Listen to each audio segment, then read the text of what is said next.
Greetings, dear ones. I am Kryon of Magnetic Service. The pendulum of reality swings yet again into my corner. And there is an element of disbelief. In a group of old souls, there is always this. They say it's too easy. Some will say it's too easy to fake. And so we say this to you before we begin this discussion. It's about love.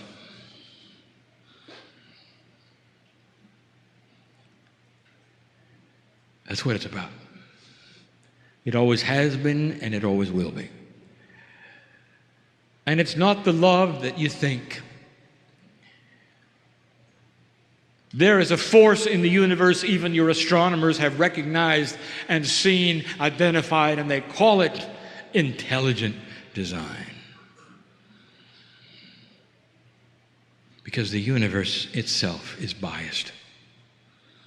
It's biased into creativeness. It's biased in life creation. It's biased in love.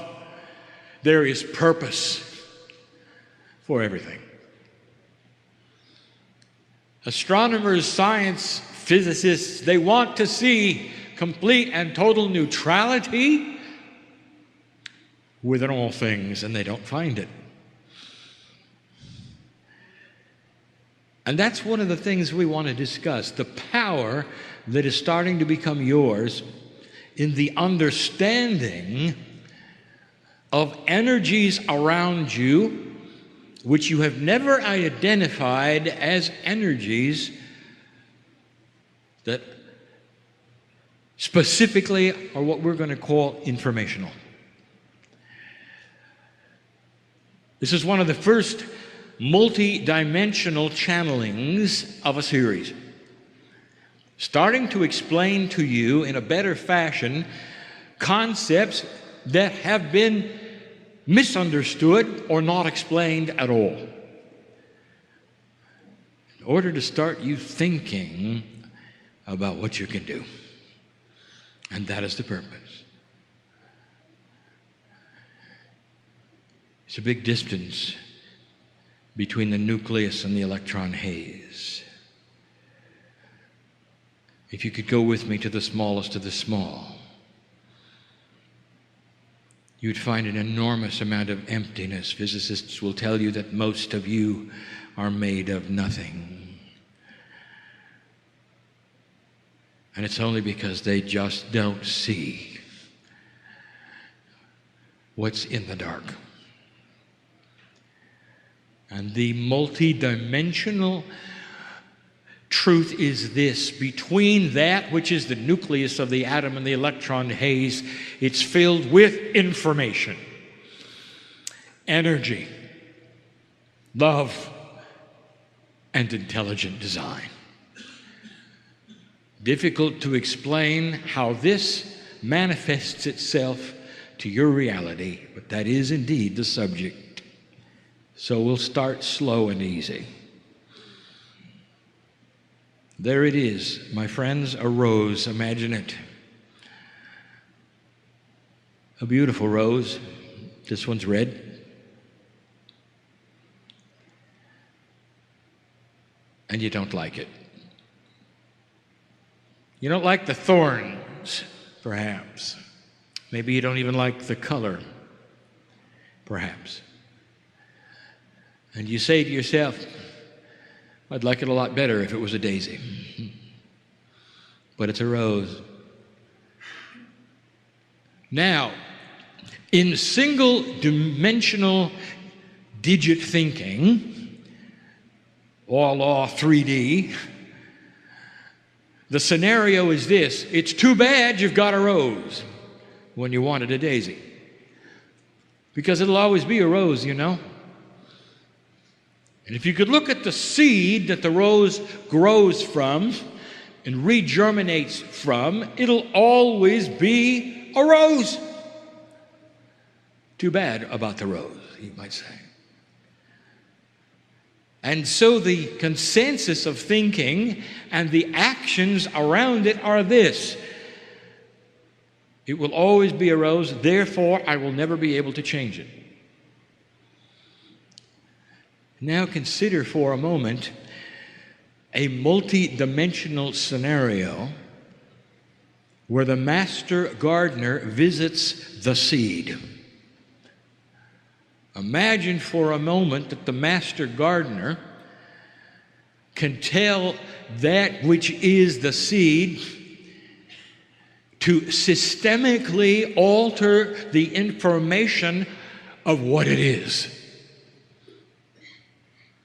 And so that the next time the cells start to divide, the thorns drop off. And the color changes. And maybe, even maybe, a daisy grows instead. And what would you call this? And the answer is a miracle. And that is how you define things that look out of the purview of your dimensional reality. I want you to start looking at these things differently.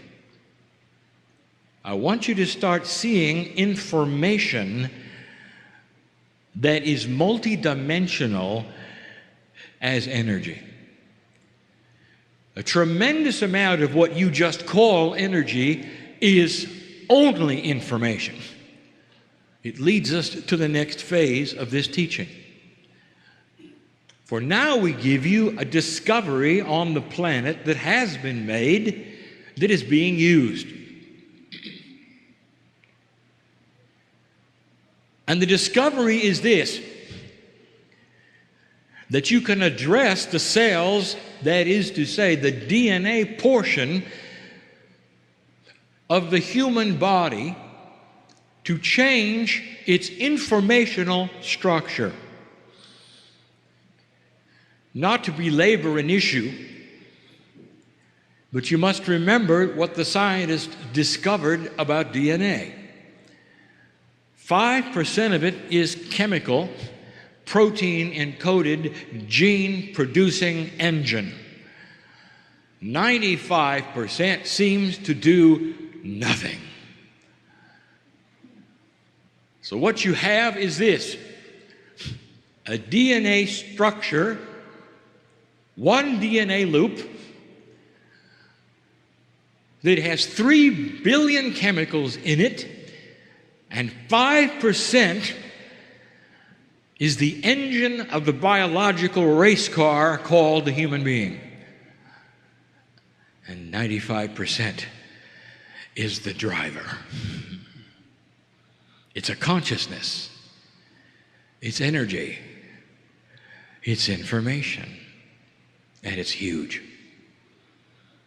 And if you could change the information in those DNA parts, what would you say to them? Well, let me give you an example of something that's already been done. Let us say you're born with a deformed heart. Here is a heart that is not operating properly. The valves don't fit. And let us say that that is who you are, a red rose with thorns. And so in your reality, you're going to die sooner. You will not operate well. You may be on drugs when you're older, and you'll always have a deformed heart.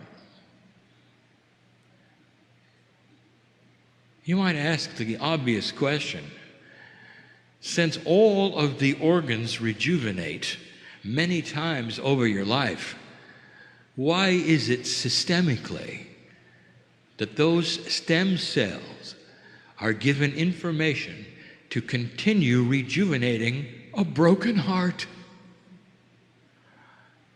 Why does it stay deformed? And here's the answer: because the information stays static.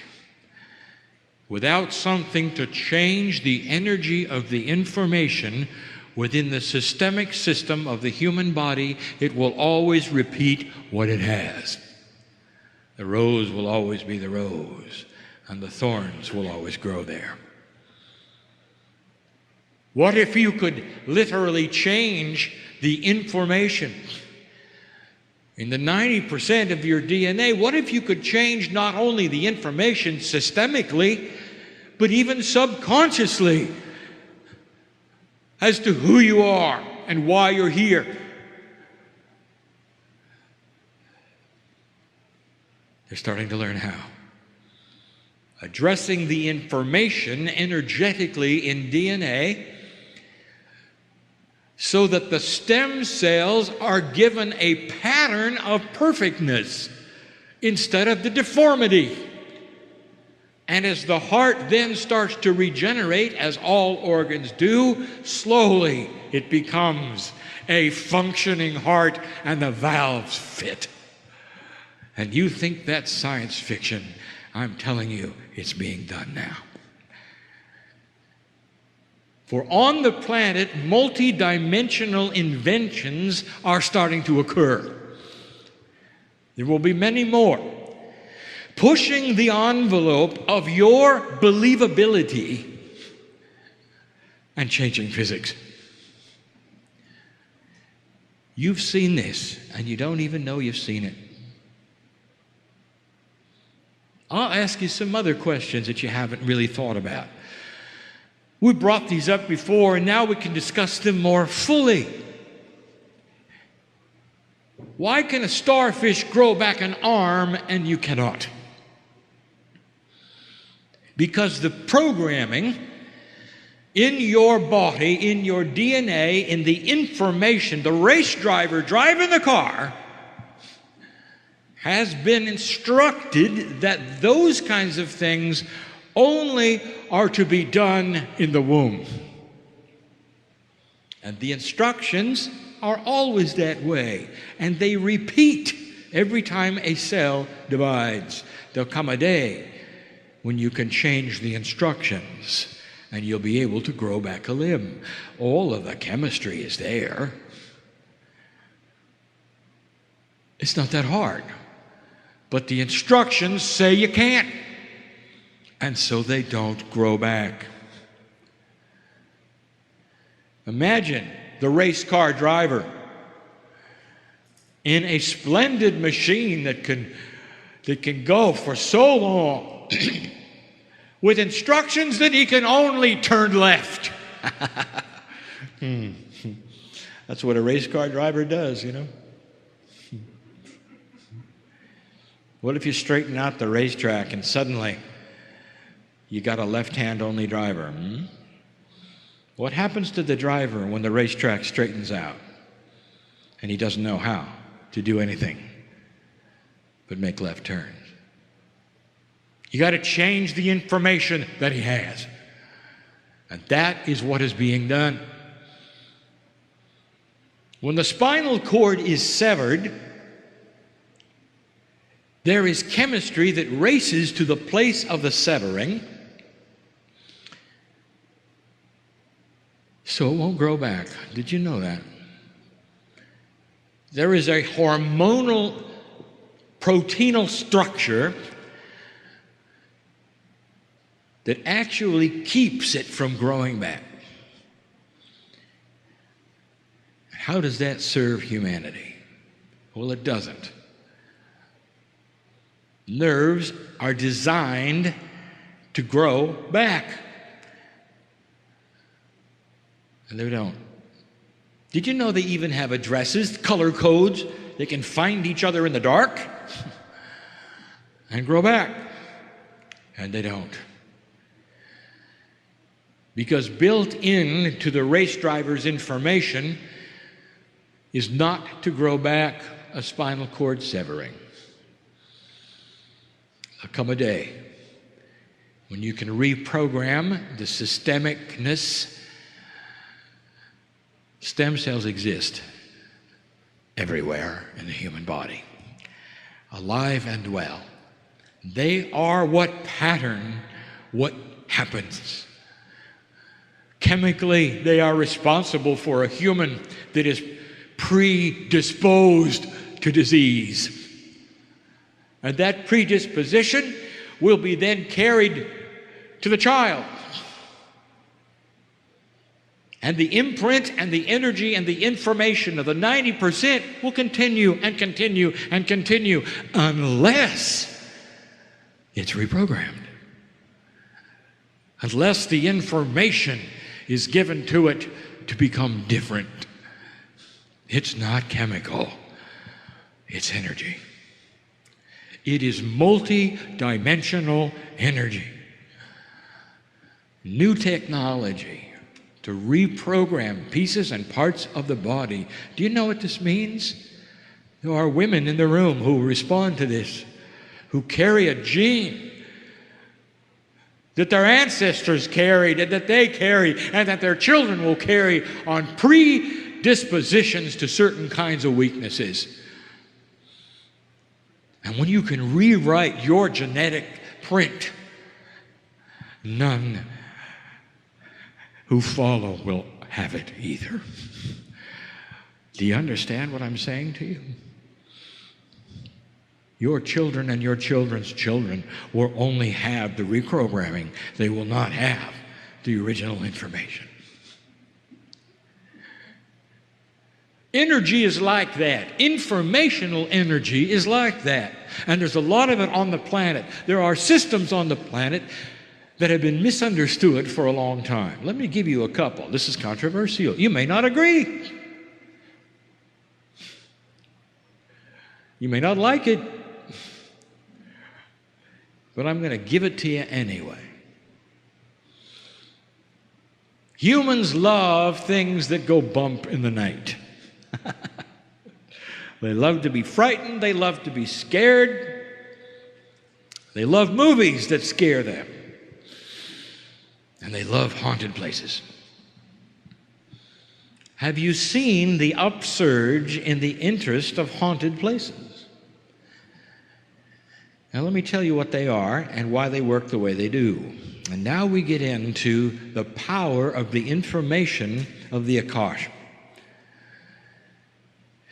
Human consciousness carries an imprint which affects the planet. And we have told you this from the beginning, 21 years of it. Human consciousness is what is going to change the planet. Human consciousness is information. It is information that you develop based upon what you think.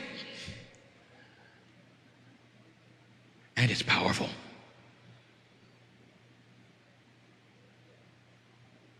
Human consciousness actually goes into what we have called the crystalline grid of the planet, which is a multi-dimensional grid. You can't see it.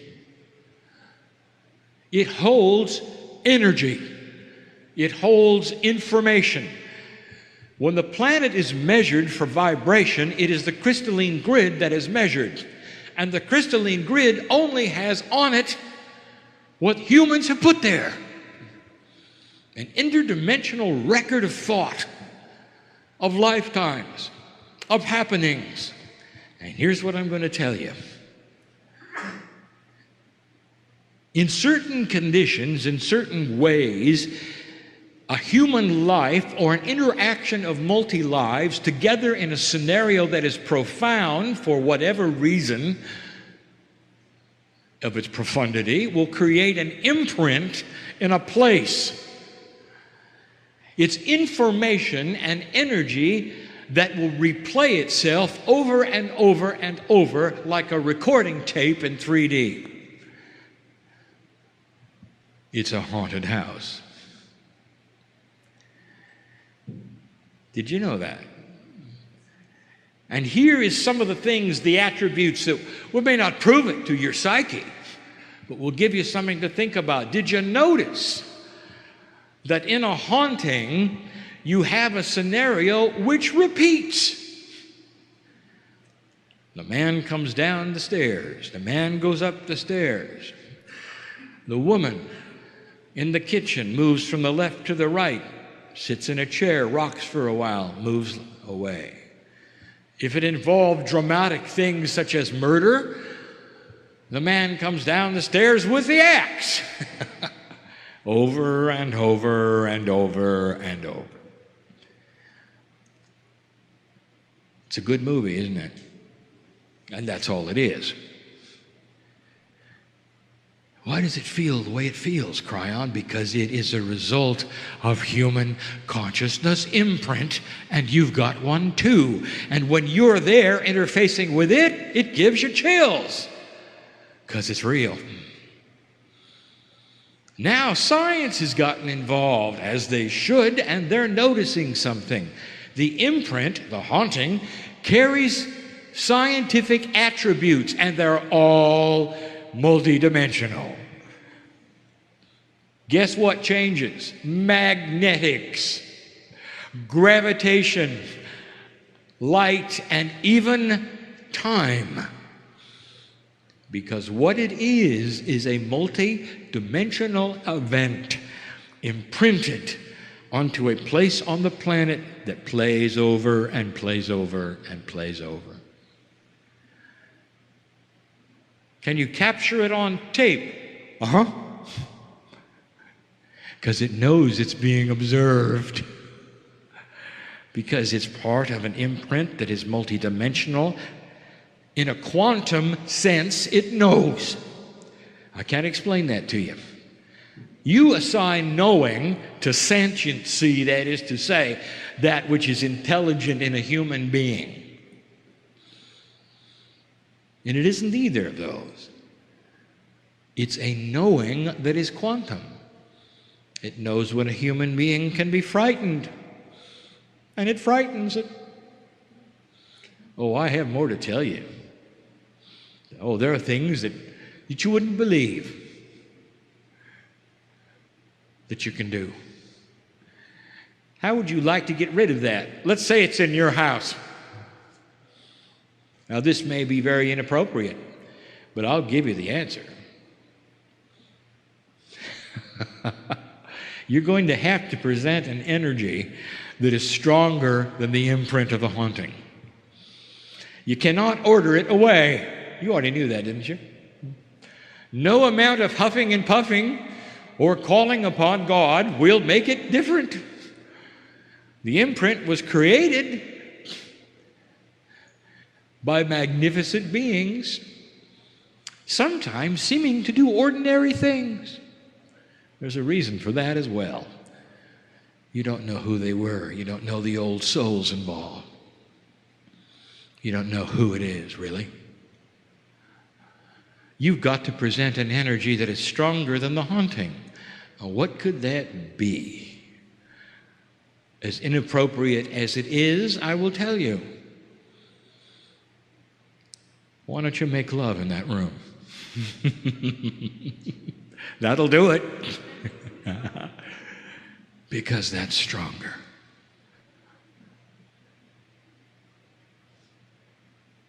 Anyone who's been in love in the room, and there's some secrets here that I know. Beautiful ones that I know. Knows the power and the energy of humans coming together in intimacy. And the angels sing, and you create a third energy which is more powerful than the two of you. And you know it. It's sacred. It's beautiful. And it's stronger than the haunting. Maybe you didn't want to hear that today.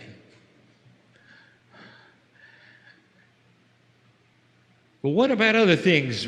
What about like demon possession and all these? And I will tell you this, it's different than you think. Because there are no demons. Humanity can conjure up the most evil of the most evil, and it can do it all by itself. And you knew that too, didn't you? Because you're powerful. The pieces in God, in you, even in your mythology, are responsible for the devil himself. A fallen angel, how can that even be? It is a metaphor of what a human can do on the earth with the energy that they have. things are not always what they seem. What about talking to the dead? And how would that work, Kryon? How could you talk to famous people when in the scheme of soul incarnation, they've already come back as others? Now, if they've already left, how can you talk to them? And the answer is this: they haven't left. Oh, the part that you think is the human left, but the imprint of them and their entire life and everything they knew, their consciousness, their wisdom, their knowledge, goes right into the crystalline grid. We've talked about this before. Can you contact famous people and get information? Yes. Will it be accurate? Of course, because you're talking to the source. The imprint remains. You mean you're not actually talking to them? You're talking to the imprint? Let me give you something to think about. I'm going to ask a question right now. It's going to be a rhetorical one. Who are you? I have old souls in front of me. There's a woman in the room who won't wear red. And you know who you are. I'll tell you why, because it got you killed. Because that was the color of the plume on your helmet, warrior. Because you were the captain, and they knew if they would take you out, your whole regiment would be in disarray, and that's what happened. Not only kill you, killed everyone around you. You'll never wear red. You just don't like the color. It's just not for you. You shun it, don't you? Old soul, who are you?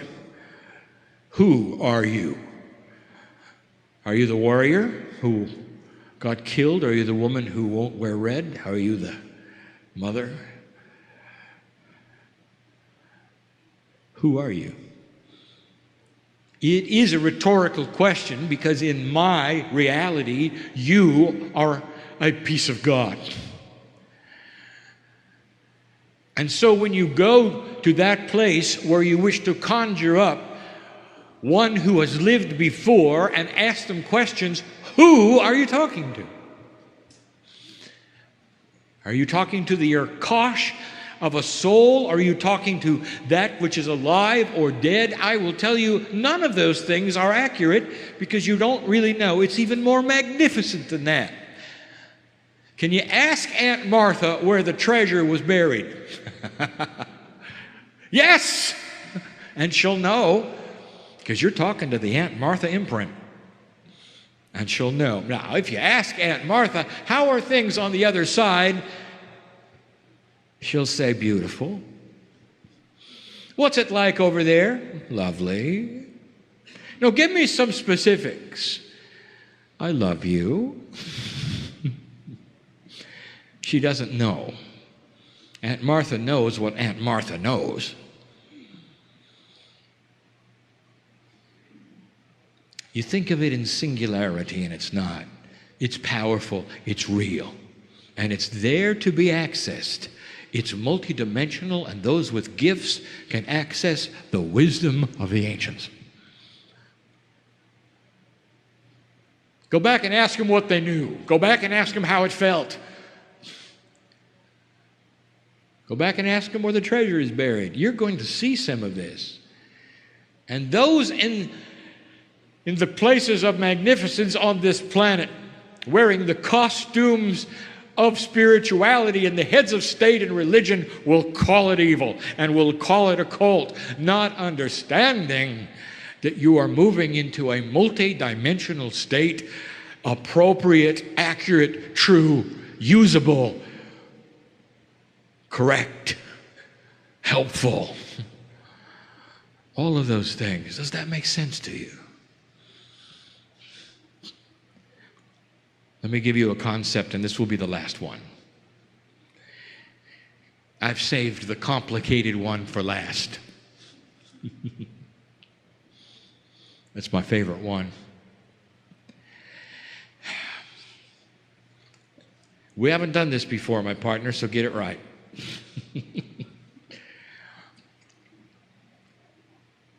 I want to show you how time works. And I can't. Because the reality of the complexities of multidimensionality preclude the human being's ability to understand it. It's simply not teachable.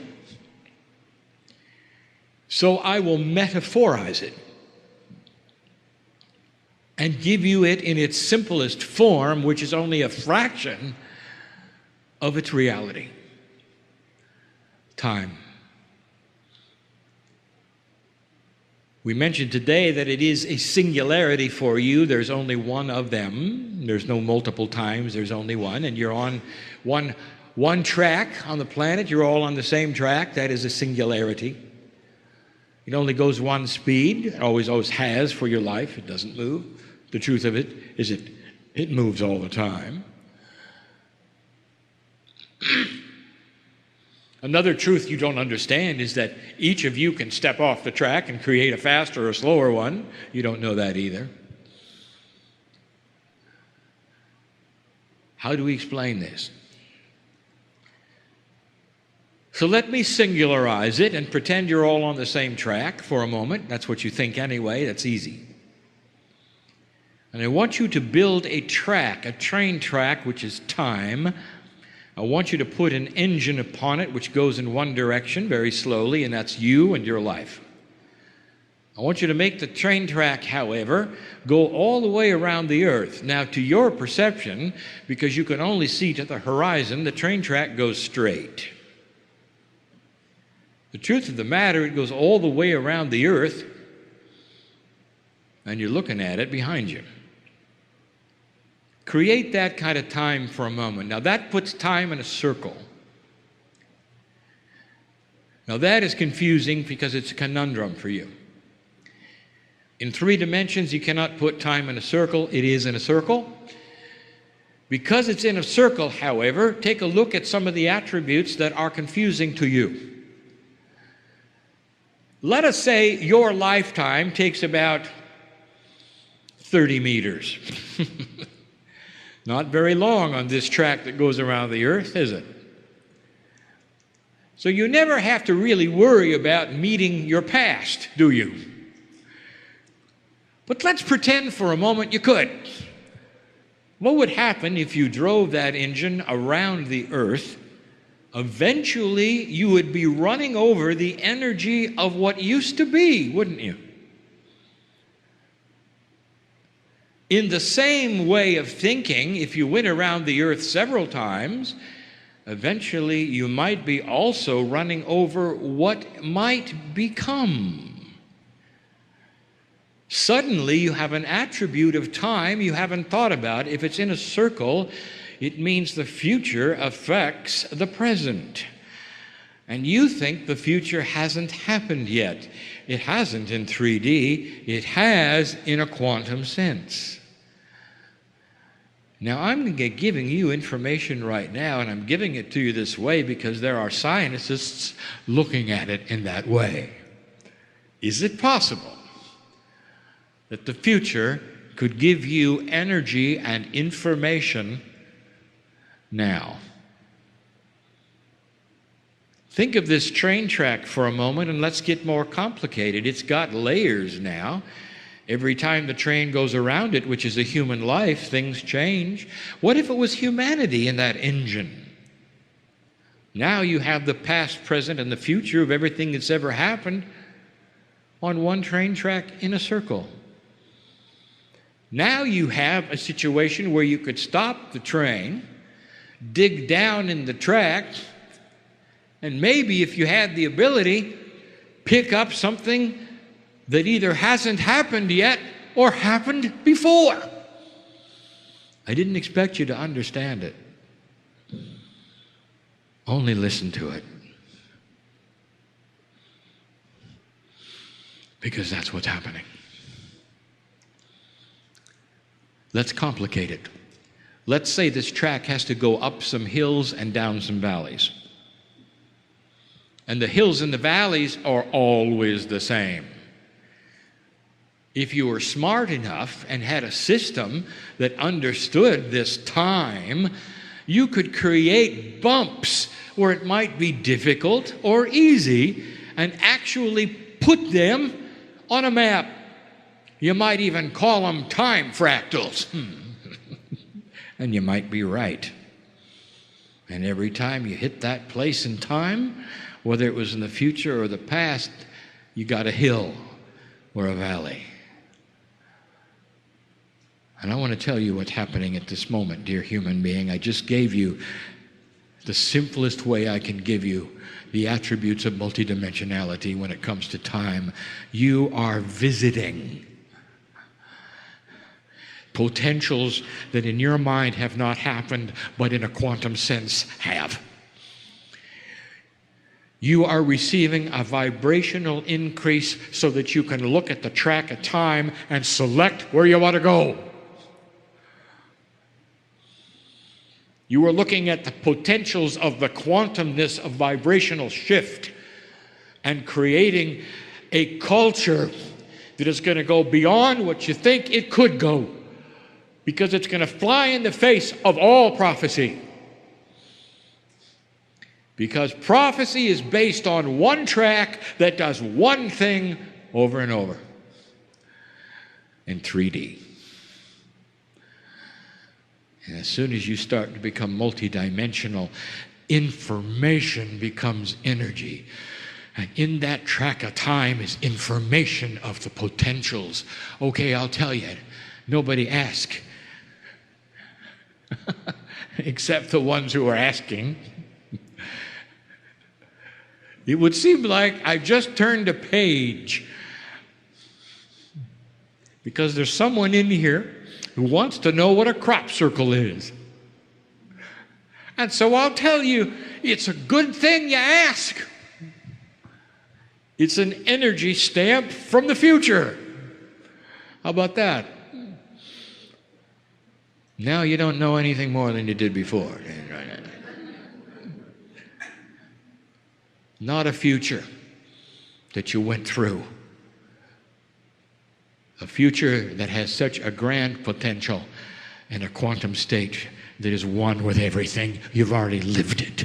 You're in an entangled state with that which you think has not happened, but which has happened so grandly, you already have peace on earth. And 21 years ago, I showed it to my partner so grandly. He can't deny it. It's his reality. And there are things in the room you can't deny, because there are realities of you putting lives together, healing bodies that you've already done. That's how grand it is. You're in an entangled state with a reality that's outside of your dimensional perception. Hard to teach, hard to understand, but easy to feel.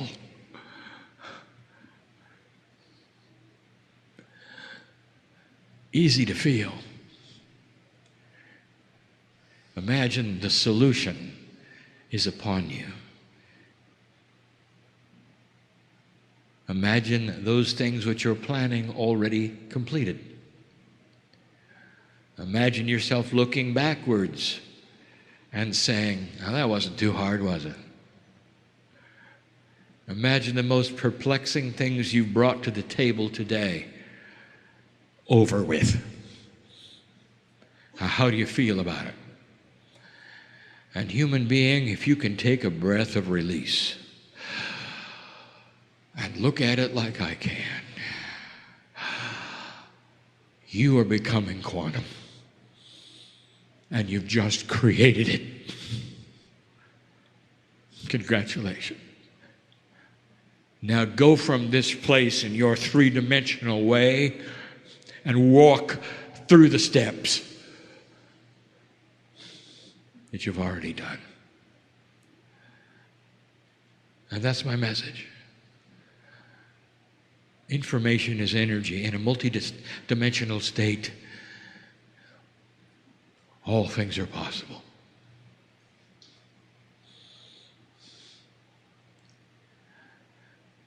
You come here to listen to a thing like this, old soul, you wouldn't have missed this. And I'm not talking about this meeting, I'm talking about this life. How many times have you lived waiting for this? What do you think the wisdom factor is in your Akashic record? If you've lived and lived and lived and lived and lived, how about that track of time? How many layers does it have for you? What about going in, drilling down, and picking up the wisdom of your ancients? Because many of you are your own ancestors. It's about time you started seeing it in that way. My partner says, leave differently than you came. He got that from me. Do it. Do it. And so it is.